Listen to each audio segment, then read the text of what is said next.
Yes. David. Um, Fine, David do Collett. do I have David and Sean? With you, Okay. I believe. Sean, are you there? Hello? Hello? I got a call from Desmond. Yes, yes. Are you on live? that's We are right. we are on air now, Sean. Desmond Richards speaking. And we have David Collett from He's just Wellspring. hooking us all up. Okay, okay. Yeah. So both gentlemen, well, What's your name? My name is Sean. yeah, Sean Johnson from the. Great name. Yeah, David. David, hi, Yeah, David. good. So, Yeah, hi.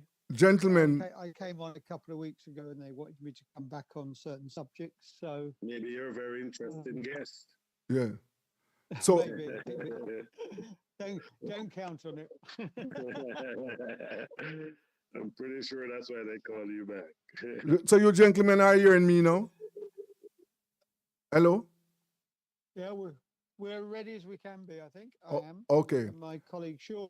All right. So Sean, Yeah. Sean is the shadow spokesman on trade and industry in Jamaica from the National Democratic Movement. Okay. And David is from the Wellspring investment, the London-based Wellspring investment. They have investments in the Caribbean, in Europe, in North America, and they are spreading their wings in Jamaica. Now, David, when we last spoke, you were telling us about your agricultural pursuits. You want to continue on that vein, please? David. Yes, I think it'd be good to start that. And yes. How long have we got, Desmond? We have 30 minutes. So okay. So start rolling now. Agriculture and then move the others. Yes. Yeah. Okay. All right. Okay. So go ahead. Oh, okay. So good morning. So Wellspring, which Desmond just introduced the locations we're in, want to invest in Jamaica, and mainly we want to reduce their dependency on imports. That's both agriculturally and oil and others. So if we start with agriculture, our first move is that we have identified and established 60 acres of land in Lilybell, St Anne's, a farm in Lilybell, St Anne's. And on that, we're going to grow a range of products like carrots, tomatoes, cabbage, lettuce, garlic, capsicum, strawberries, and others, that some of which are currently imported. The important way that we're going to do is that we're going to have vegetables and fruit in season all the year round, because we're growing in a more high-tech way by actually not growing outdoors, i.e. the biblical way of farmers spreading the seed and then they grow and are obviously subject to infestation, drought and floods and storms, but we grow them under very large polytunnels. And I want to get the imagination here, not a small polytunnel, but it's 30 feet wide, 15 feet high and 100 feet long. Okay. And each tunnel, we can get 100 plants, and they will usually, depending on the variety and type, yield about 15 kilos a year and produce 3 harvests in total. So that makes each tunnel will do 120 tons, and there'll be 10 tunnels to an acre. So you'll be talking about 1,200 tons times 60 acres. So it's quite a significant amount. That type of model can be spread either on a larger scale or to smaller farmers, which will help with educating them in how we use the polytunnels. And in the polytunnels, we have constant water irrigation, we have solar lamps, solar fans, and the actual outside is treated by a protective coating, which allows us to, with solar PV, manipulate the amount of sun and amount of shade you get to get the perfect crop. David, now, pause a moment, David.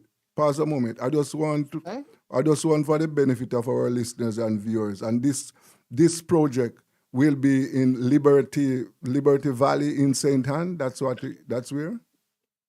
That's the first place we have 60 acres there. I think you know Richard, it's his wife's farm, who is very enthusiastic about growing organic vegetables and women empowerment. Yeah. Okay, but you are also Mm. saying that So this program can be escalated island wide. yes, it can, because you know, as we said before, you import about 70% of your produce, and we are aiming to reduce the imports by 30 more percent, which helps the country's balance of payments and increase, you know, the GDP coming from the farming community. So Right. this is scalable, depending on land. But the important thing there you mentioned is because we grow in polytunnels and we can get more plants per acre and more yield, we get about 500% more growth in the same comparing to an acre of somebody growing outside. Yeah. Okay. Because we're protecting the crops and perfect conditions. We're pollinating them by bees, but we're also stopping other insects coming by UVC rays.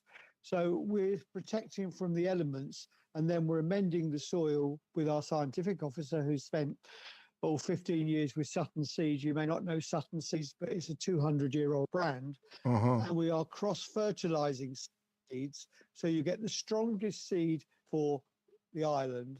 And before, what we're doing is putting the seeds in a germination unit for 6 weeks, so they're strong when they go in the soil, and then they have the best chance. And of course, we don't have to worry about the seasons; they grow that way, and we can produce for the local communities, keep the prices down. I'll explain why in a moment, but also feed the hospitality centres, restaurants, which again helps with the price. But we're doing a 2-tier pricing, so the local community do not pay anywhere near what the hospitality sector pay, but the hospitality sector are still paying less than they currently are. So everybody should win. David, if somebody is listening to this program who want to get involved, how do they go about that? Well, they can contact Wellspring there, Richard, and tell what sort of site they've got, where it is. And then when our scientific officers come in, they can come in, check the soil, and we can talk about how we work together. Yes. I think our main input, is quite significant. It's providing the polytunnels, because they're expensive, because this is an intensive capital up front, Right. but then it soon pays back 2-3 years. So the payback is strong, and the tunnels last for 15 years. But it's the training, and we're going to build a seed stock up for the farmers where you've got the perfect seed stock. Let me just give you. I want to bring in David though. Yeah. I want to bring in Sean. David, I want to bring in Sean Yes, to please. hear. Sean, what is your perspective and your vision for investment in agriculture and other areas in Jamaica at this time? Sean? Yes. Good evening, everyone. I'm really impressed with what David is putting forward there. Yes. If we could get a few more of these projects, I think, it would really redound well to the benefit of Jamaica. Right. I mean, here it is that we're trying to cut down on our imports significantly. It said by 30%. If we could do that, I mean, if 4 other investors would come in, we probably could eliminate importation of agricultural products that he's doing there, Right. completely. David, our entity like David's company, the NDA would definitely support significantly any kind of venture that's going to help Jamaica from importing any products. And I think also, David probably would be able to produce excess at some point. And we should be looking to help him to get into overseas market as much as we can. Right. Right. As far as the NDM is concerned in terms of getting other people involved, this project sounds like something that young people would want to get into. you know. And we know that our farmers mainly are older people, and not many young people are gravitating towards agriculture. Now, what we need to do is to provide significant incentives to get our young people involved. We need to be able to provide bank loans or some other kind of agricultural loans Mm-hmm. that will help these people get started to mechanize our farming. So that break back kind of farming that we do in Jamaica, we have to move away from that. We need to start getting the machinery in place that will allow the young people to see that this is not necessarily how farming is done. We Yeah. have this is a, I mean, old system that we are using, and so I think if the young people see better ways of doing the farming, they will be attracted to the sector. I think we can employ a significant number Uh-huh. of Jamaicans in the farming sector if they see it as attractive and profitable. So the Uh, NDM definitely would open the avenues everywhere to make sure that we can be self-sufficient in our agriculture needs. David, I wonder if Sean, there are Sean, I Sean, wonder if the David, yeah. I wonder if there are any room, there are any um, facilities in your program that could be used, that will be Right. used to assist farmers with finance and technology. Okay, well, you're absolutely right, Sean and Desmond. The way that we operate is that we have a training centre, and just like Sean said, we want to attract young people because now we're providing a more high-tech farming, not back-breaking approach, which involves computer monitoring, managing, cultivating in a different way. So we're all about attracting young people.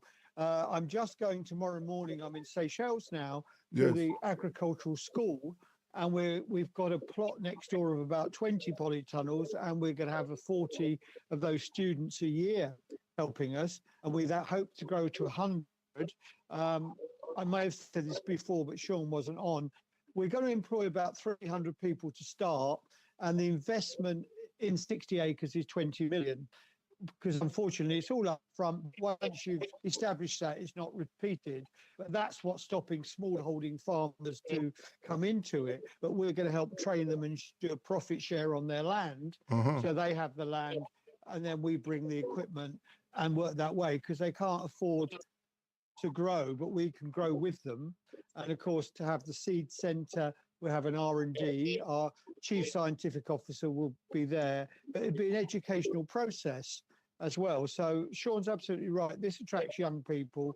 Our objective is to get the expensive imports like strawberries and other ones, and garlic and others that you're not got locally, but then you can start exporting, and the land is less than it would take with traditional system.